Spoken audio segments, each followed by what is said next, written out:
And with that, we're just gonna bounce. Oh, there's a loose wire. I am Harrie. I am neurodivergent. I have raging ADHD. I am unmedicated. I used to get told off for not listening. If you can follow this YouTube video, chances are, babe, you got ADHD. We're living in a society that was not built for us. When you find people who go through the same things as you, think the same way as you find community in that and you find power in that. Yeah, because I've been masking my entire life. Neurodivergency is not a one-size-fits-all. The neurodiversity does tend to be genetic, so it's most likely that at least one of your parents is, maybe you're neurotypical, I don't know.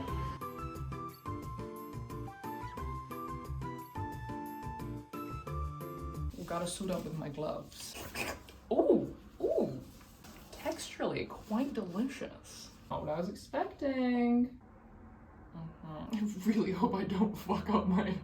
You're doing amazing, sweetie. I need like a clear cutoff. I love Ireland. The clearest of cutoffs. It's quite sticky.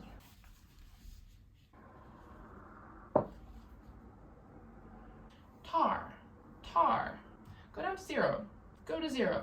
We're done. Okay. I just have to be a bigger math. 30 plus 30 is 60. 8 plus 8 is 16. 60 plus 16 is 76. Okay. I love Ireland. Ireland loves me. I feel like I'm nearly perfect. I don't understand. Just gonna hope and pray. Gonna hope and pray. Yeah. They've got to give like room for error, right? Right? Killed that. Did so good. Like, was this a good idea? I'm just gonna. The guy said I could just. Right? It's made in France. Oh yeah. There's color happening there. Yeah, let's just get into it. The guy at the beauty store was like, you can just slap it on. And you know what? He seemed reliable. So I have ADHD. And I actually think while I'm impulse dyeing my hair for a big meeting, I should probably, quite fittingly, talk about having ADHD. And the fact that I didn't know I had ADHD for like forever, for the entirety of my teenage years, pretty much the entirety of my university years. I got officially diagnosed like 6 months ago.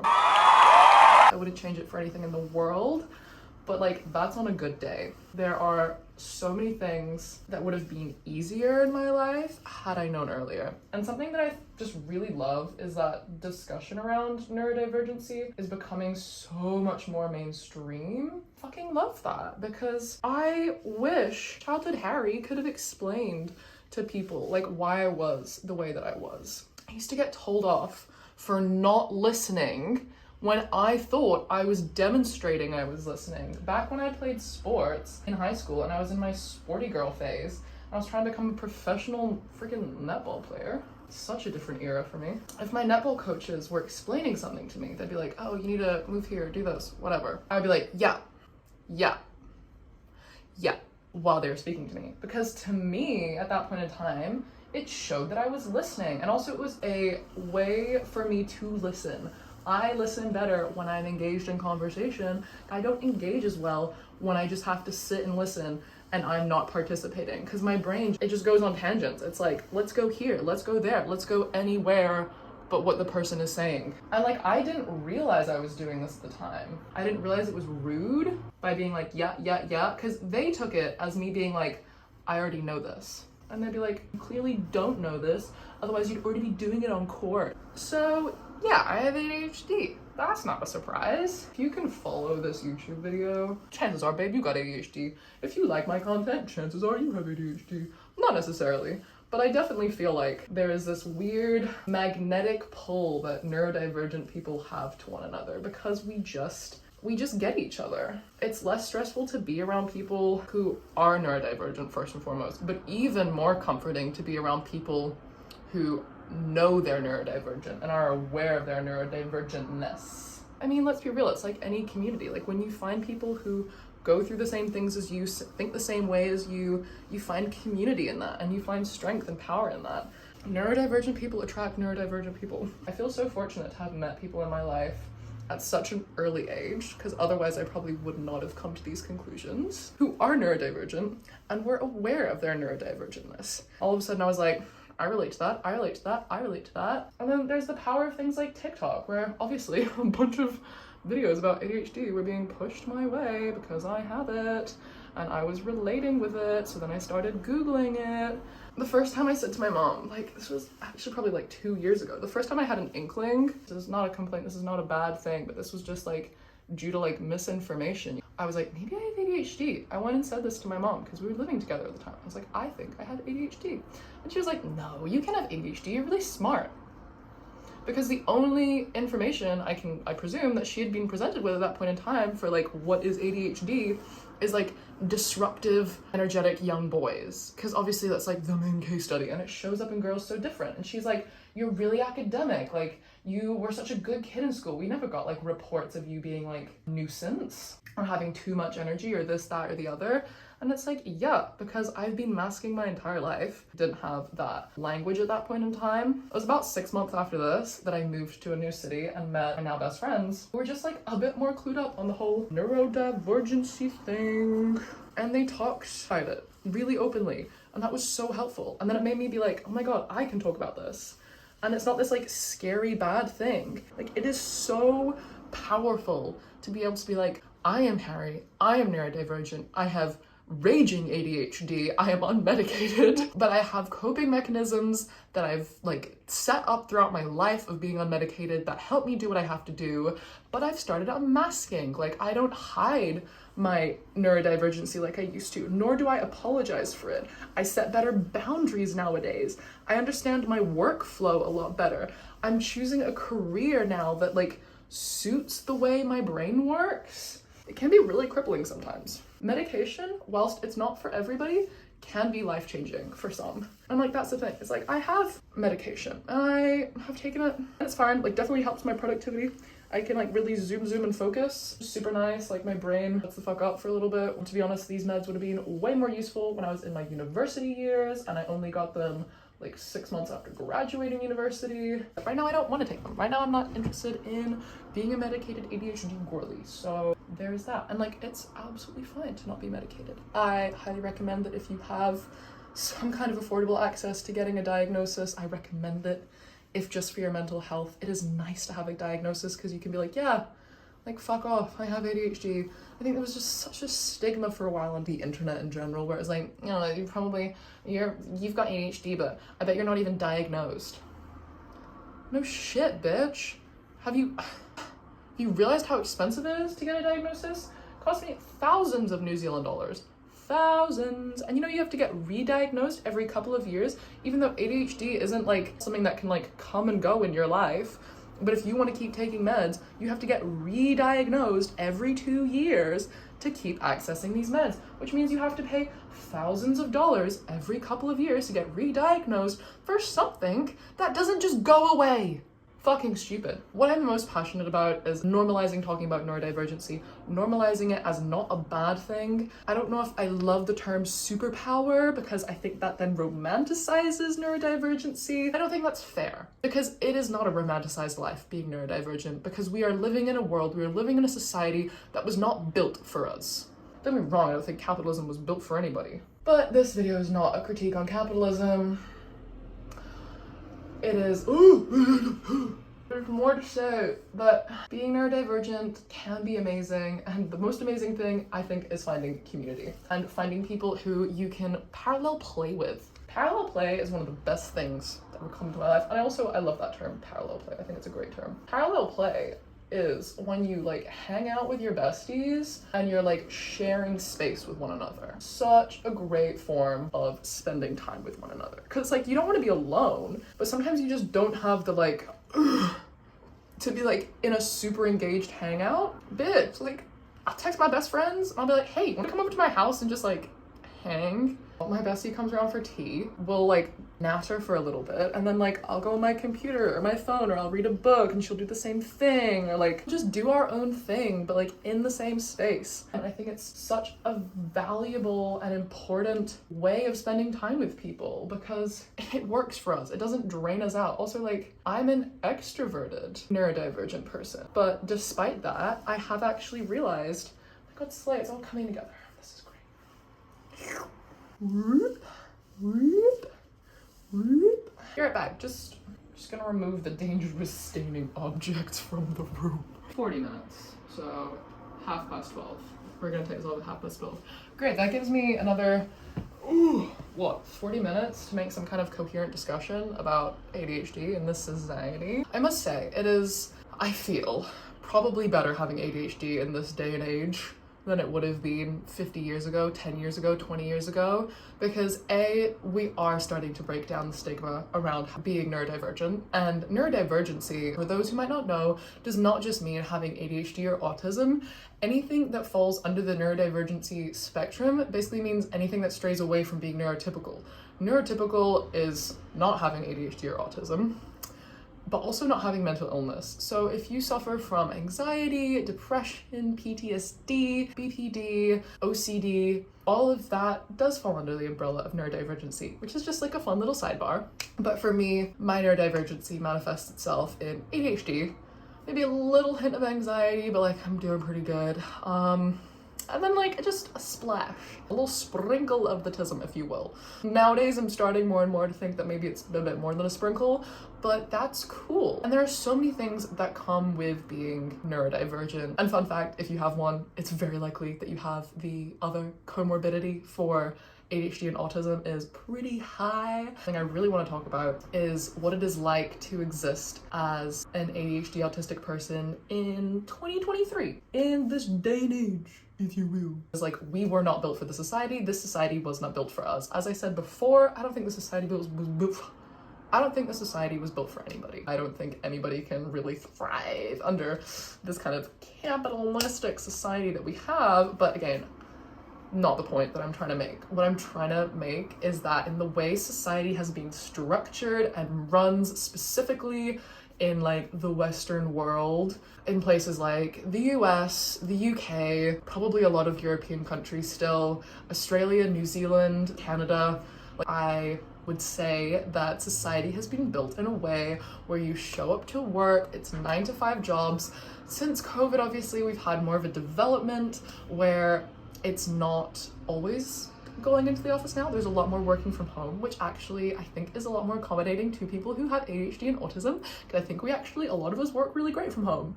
And then some of us really don't. Some of us really like having to go into the office. Like, I know plenty of ADHD people who actually really enjoy going into the office because it helps them kind of switch on, and they sometimes struggle to focus. But also on the other hand, I know a lot of ADHD and autistic people who fucking love working from home because it suits them. Again, I think it's really awesome that we're having more and more developments where people are realizing that the 5-day, 9-to-5 work week doesn't actually work for a lot of people.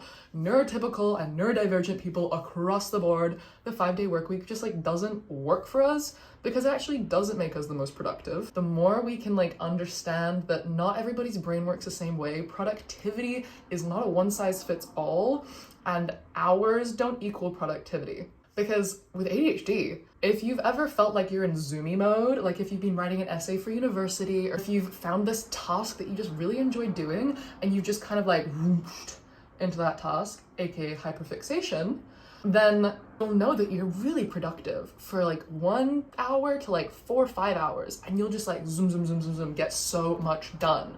And I used to do this with university all the time. I would procrastinate until I realized that if I kept procrastinating, I wouldn't hit my deadlines. And I'm a slut for a deadline. I work great to deadlines. I'd be like 3 days until the deadline, and I'd be like, I know that if I procrastinate anymore, I won't write the kind of essay that I want to write. It won't be the quality that I want, so I'm just gonna like, boom. And I would sit down for like 2 hours, and it'd be like a first draft, done. It's like a 3,000 word essay in like fuck all time. Because I was in zoomy hyperfixation mode and like nothing could pull me out of it. So a lot of people with ADHD work really good on projects that have a deadline, but also like our productivity is not gonna be like, yeah, consistent.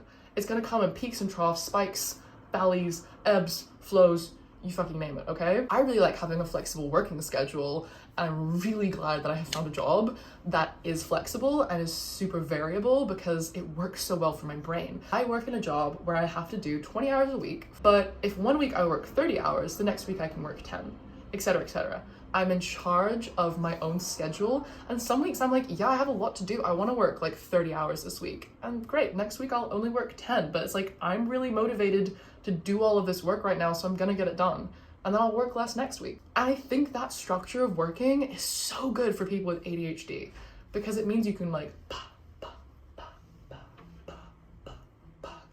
The other random sidebar that's about ADHD, Peach PRC went on TikTok the other day and she was talking about how she thinks mostly neurodivergent people are like artists, musicians, creatives. What she was talking about was red carpets, where who she assumes are mostly neurodivergent people are on, and for a lot of neurodivergent people that's really intense and overstimulating, etc., etc. How a lot of celebrities get flack for the way they act on red carpets. If one celebrity ever kind of makes a mistake or a weird face or is acting a bit quirky and weird on the red carpet, like they will never live that shit down. And her example was Debbie Ryan, and the like, you know, everyone knows that. She was like, that is a neurodivergent person, in her opinion. I have no idea. I'm not a Debbie Ryan stan, so I wouldn't know.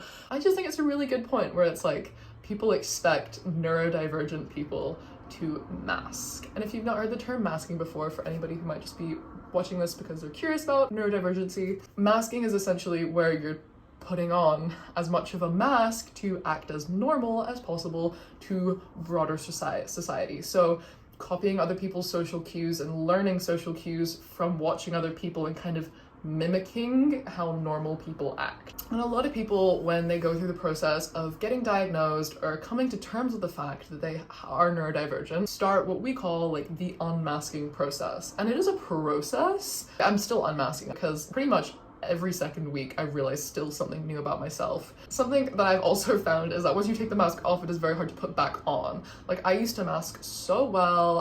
I've always been on time to everything, which is something that's not related with having ADHD. But the thing is, I've never been on time to anything. I've actually been extremely early to everything. So normally I get paranoid that I need to be somewhere on time. So instead of being on time, normally I'm like, I overcompensate for that. And I'm like 30, 40 minutes early for something, if not more. And that's the thing with having ADHD, is you have time blindness. Whole nother fucking thing to talk about.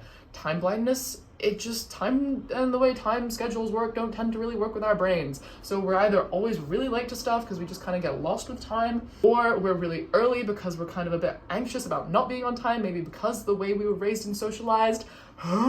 You should be able to be you, is the long and the short of it. And unmasking is, for me, the process of getting to that. I have called it returning to my toddler self a lot, because when I was a toddler, I was cheeky and I was brash and I was boisterous and I was very fun-loving and carefree, like a lot of toddlers are. And I think I had such an intensely tight mask on. It was suffocating for most of my life because I was a people pleaser and I just wanted to be perfect for everything and everyone. I was burning myself out.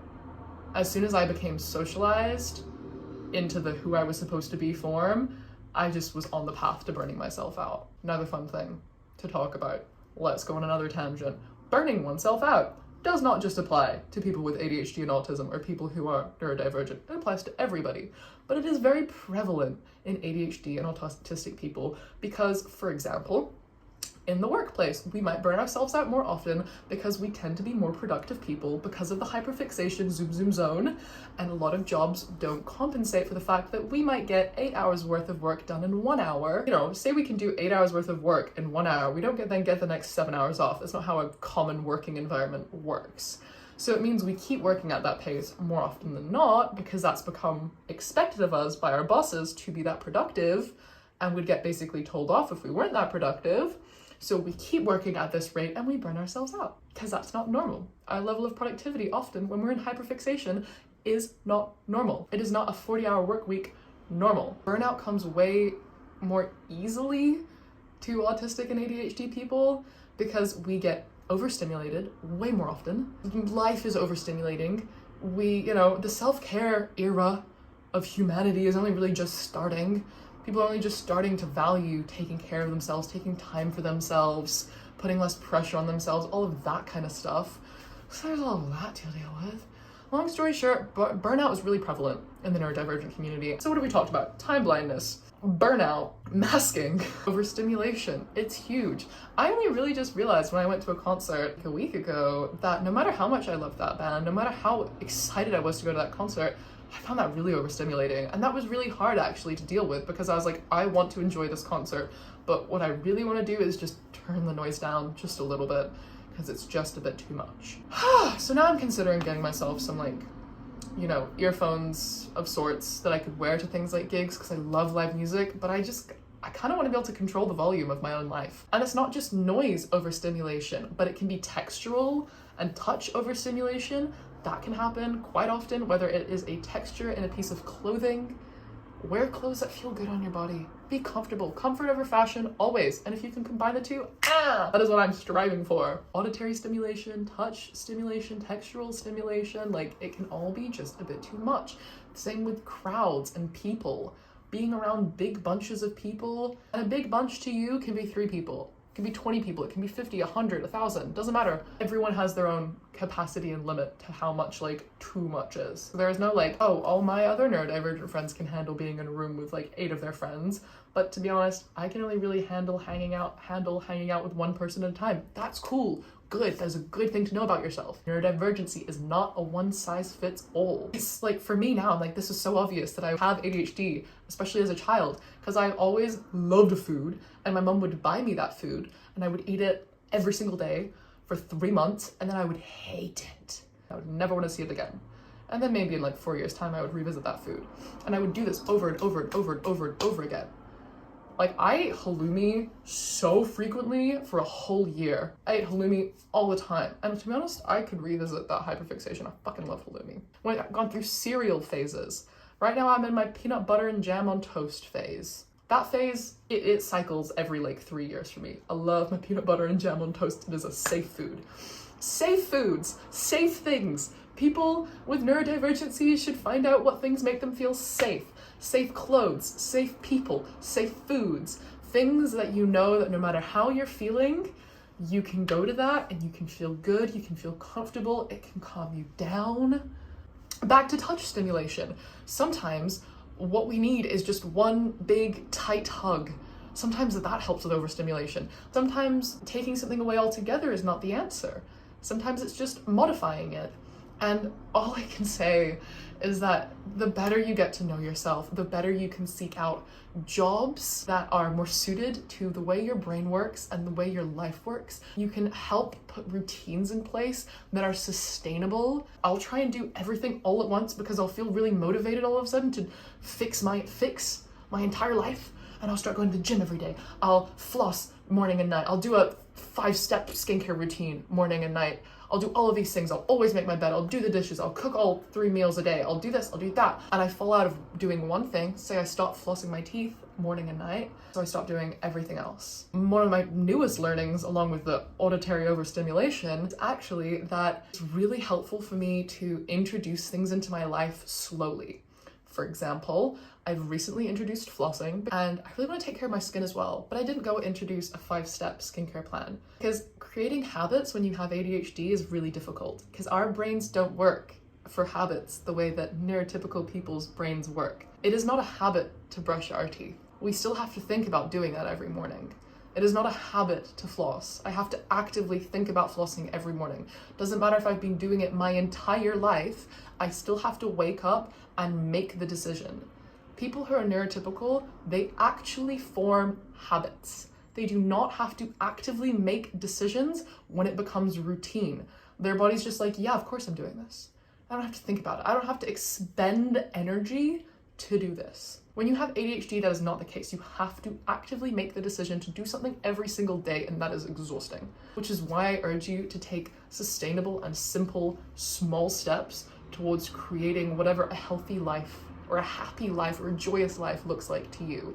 Because routine is difficult. I truly believe that people who are neurodivergent, don't quote me on this because I don't have the scientific facts to back it, but you know how they say, like, humans make 3,000 decisions a day or whatever the fucking statistic is? I feel like I could bet the people who are neurodivergent probably make double that. That is exhausting for our brains. That is more exhausting than the average person.